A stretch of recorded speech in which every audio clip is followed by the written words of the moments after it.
The wedding hall was silent, too silent. The kind of silence that hurts the ears. All eyes were locked on the tall, handsome groom standing stiffly at the altar, his jaw clenched, his eyes cold as stone. The bride, a heavy-set girl with trembling hands and eyes full of love, stood across from him in her ivory gown, clutching her bouquet as if it could protect her from what was about to come. The priest had just asked him the question that everyone waits for, the question that seals lives together forever.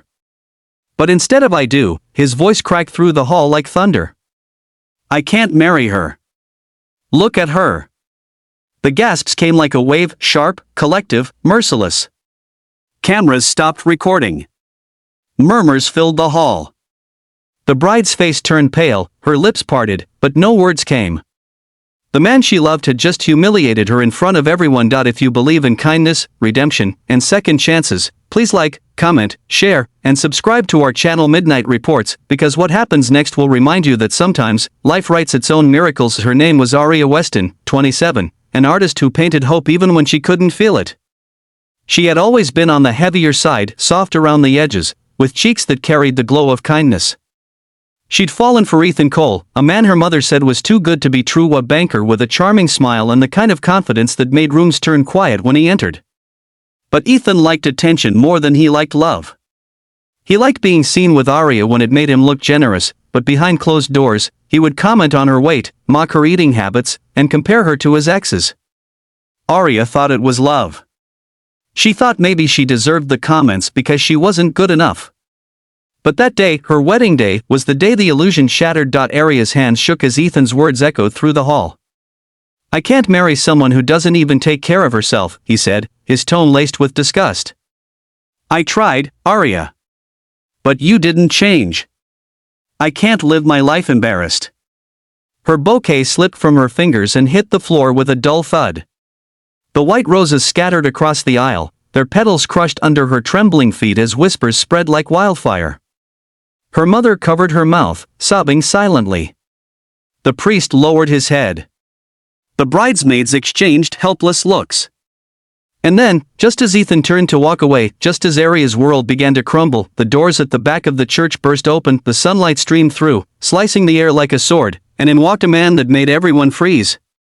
A tall figure in a black leather jacket, covered in tattoos, boots heavy with dust, and a patch on his shoulder that read Hell's Angels. His beard was thick, his eyes hidden behind dark shades, but his presence was electric, raw, dangerous, and real. He didn't walk. He commanded the space, people whispered, some even stepped back, afraid. But the man kept walking, slow, steady, deliberate, straight toward Aria. Ethan turned, annoyed. "Who the hell are you?" he snapped. The stranger removed his shades, revealing piercing blue eyes that burned with fury. "Someone who knows what real beauty looks like," he said, voice deep as gravel.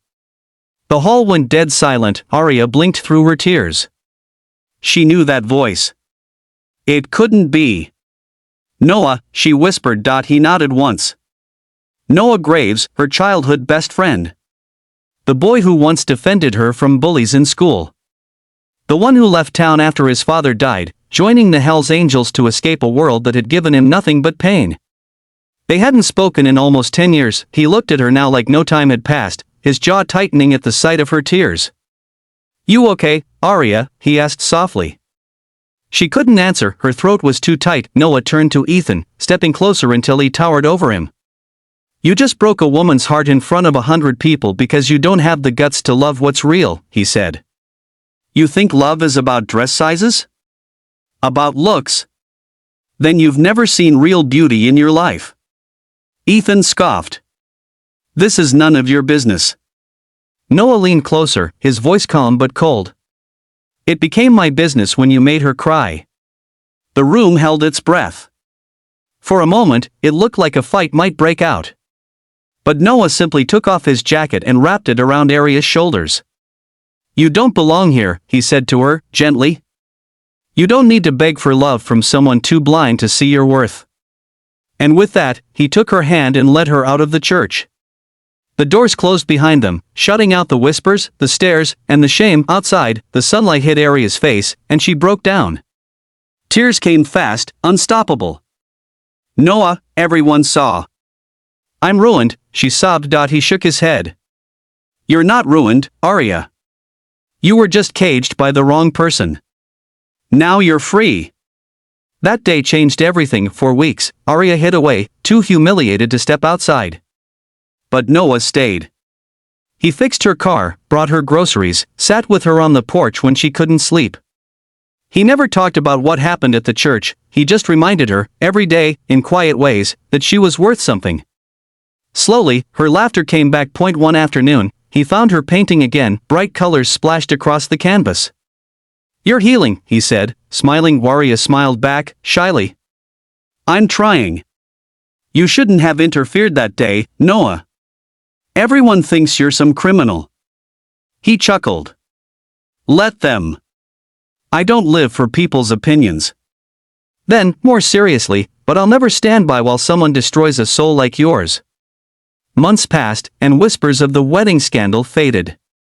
Arya opened a small art studio, painting portraits that told stories of strength and self-worth.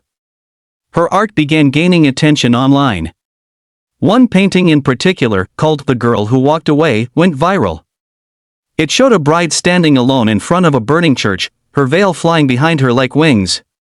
People around the world shared it, calling it a masterpiece of rebirth. Ethan saw it too. He tried to reach out, apologizing publicly, claiming he'd made a mistake. Arya never replied. She didn't need closure from the man who once broke her spirit.